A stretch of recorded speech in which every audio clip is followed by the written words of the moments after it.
চট্টগ্রামে মার্কেন্টাইল ব্যাংকের town hall meeting অনুষ্ঠিত হয়েছে। সকালে চট্টগ্রাম ক্লাবে অনুষ্ঠিত সভায় প্রধান অতিথি হিসেবে উপস্থিত ছিলেন ব্যাংকের ব্যবস্থাপনা পরিচালক মতিউল হাসান। এ সময় তিনি খেলাপি ঋণ আদায়ে ভবিষ্যৎ পরিকল্পনা, আমানত ও ঋণ এবং সর্বোচ্চ গ্রাহক সেবা নিশ্চিতে কর্মকর্তাদের দিক নির্দেশনা দেন। স্বাগত বক্তব্য দেন ব্যাংকের ইভিপি ও চট্টগ্রাম জোনাল হেড মেজবাহ উদ্দিন আহমেদ।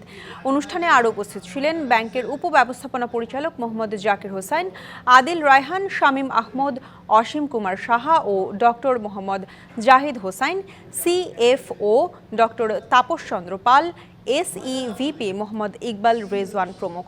অনুষ্ঠানে চট্টগ্রাম ও কুমিল্লা নোয়াখালী অঞ্চলের ৫৮টি শাখা ও উপশাখার প্রধান, সব নির্বাহী ও কর্মকর্তারা উপস্থিত ছিলেন।